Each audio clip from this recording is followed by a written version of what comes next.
एक बार की बात है, एक गहरा जंगल था जिसे लोग सुना जंगल कहते थे। इस जंगल का नाम इसलिए पड़ा क्योंकि यहाँ किसी भी प्रकार की आवाज का असर अधिक समय तक नहीं रहता था। लोग मानते थे कि यहाँ कोई विशेष शक्ति है जो आवाजों को चूस लेती है।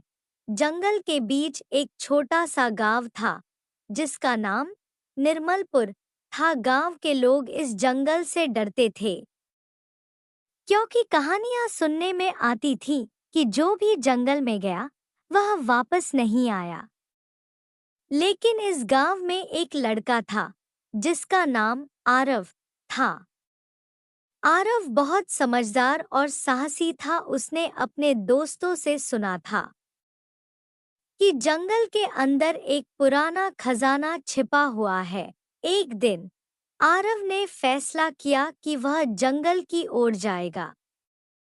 उसने अपने दोस्तों से कहा, मैं जंगल की तलाश में जा रहा हूँ। क्या कोई मेरे साथ चलेगा?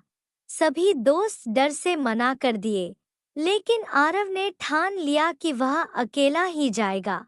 जंगल में प्रवेश करते ही आरव को चारों ओर खामोशी मिली।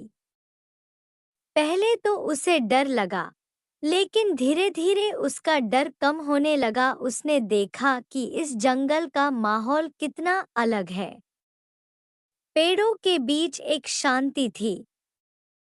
जब वह आगे बढ़ा तो उसे कुछ अजीब सा महसूस हुआ, जैसे कोई उसे देख रहा हो। आरव ने कुछ दूर जाकर देखा, एक पुरानी मंदिर थी जो जंगल के बीच में छिपी हुई थी। मंदिर की दीवार पर पुराने और भयानक चित्र बने हुए थे। आरव ने सोचा कि शायद यहाँ खजाना छिपा हो। उसने मंदिर के अंदर प्रवेश किया। मंदिर के अंदर का दृश्य उसे हैरान कर दिया। चारों ओर प्राचीन मूर्तियां थीं, लेकिन एक मूर्ति सबसे अलग थी। यह एक सुंदर देवी की मूर्ति थी जो देखने में अत्यंत आकर्षक लग रही थी। आरव ने उस मूर्ति के पास जाकर देखा तो उसकी आंखें चमक रही थी।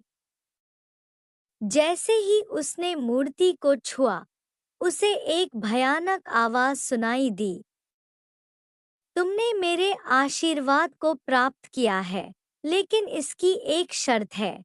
आरव ने थोड़े डरते हुए पूछा, क्या शर्त है देवी? देवी ने कहा, तुम्हें जंगल के राज का पता लगाना होगा और इस जंगल की खुदाई करनी होगी। अगर तुम यह नहीं करते तो तुम यहाँ कभी नहीं निकल पाओगे। आरव ने सोचा, यह तो एक मौका है। अगर मैं इस जंगल के राज का पता लगा लेता हूँ तो गांव वाले मुझे हीरो समझेंगे। उसने देवी से वादा किया कि वह उसका राज खोलेगा। उसने मंदिर के अंदर चक्कर लगाना शुरू किया। वहां उसे बहुत से प्राचीन लिखित सामग्री मिली जो इस जंगल की कहानी सुनाते थे। उनमें से एक लिखाई में लिखा था कि सुना जंगल में एक ऐसी खजाना छिपी हुई है जो सिर्फ एक सच्चे दिल और साहस से ही प्राप्त की जा सकती है। आरव ने सोचा, मैं यहाँ से नहीं जा सकता बिना इस खजाने को पाए। उसने अपने दोस्तों को याद किया और उनकी यादों से हिम्मत इकट्ठा की। उसने आगे बढ़ने का फैसला किया। जंगल की गहराइयों में जाते जाते उसने बहुत से प्रकार के जंगली जानवरों और अजीबोगरीब पौधों का सामना किया। उसने देखा कि सब कुछ वैसा ही था जैसे कहानियों में सुना था, लेकिन उसने कभी भी डर नहीं माना। एक दिन जब वह एक गहरी गुफा में गया, तब उसे एक बड़ा पत्थर मिला। उस पत्थर पर कुछ लिखा था, जो भी इस पत्थर को हिला सकता है वही खजाने का हकदार है। आरव ने सोचा, यह तो बहुत मुश्किल है, लेकिन उसने अपने अंदर की शक्ति को जगाया और उस पत्थर को हिलाने की कोशिश की। पहली बार में वह असफल रहा, लेकिन उसने हार नहीं मानी।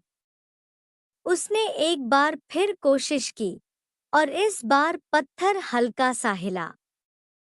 वह चौंक गया। उसने अपनी पूरी ताकत लगा दी और पत्थर एकदम से हट गया। जैसे ही पत्थर हटा, वहां एक चमकती हुई गुफा खुल गई। आरव ने अंदर जाकर देखा। वहां असंख्य सोने और जवाहरातों का खजाना था। उसकी आंखें चमक उठीं। उसे समझ में आया कि यह खजाना केवल साहस और समर्पण से ही प्राप्त हुआ है। आरव ने देवी का आभार व्यक्त किया और खजाने के साथ जंगल से बाहर निकला। जब वह गांव लौटा, तो सभी लोग उसकी बहादुरी की कहानी सुनकर हैरान रह गए। उसने खजाने का कुछ हिस्सा गांव के विकास के लिए दिया और सभी के दिलों में अपनी जगह बना ली। इस तरह सुना जंगल के राज का पर्दाफाश हुआ और आरव ने साबित कर दिया कि साहस और सच्चे दिल से कोई भी चुनौती पार की जा सकती है। इस घटना के बाद सुना जंगल को न केवल डरावना समझा जाने लगा, बल्कि यह भी माना जाने लगा कि इसमें एक रहस्य है जो केवल सच्चे दिल वालों के लिए खुलता है। और इस तरह आरव की कहानी ने न केवल उसे हीरो बना दिया, बल्कि गांव वालों को यह सिखाया कि डर से नहीं, बल्कि साहस से ही जीवन में आगे बढ़ना चाहिए।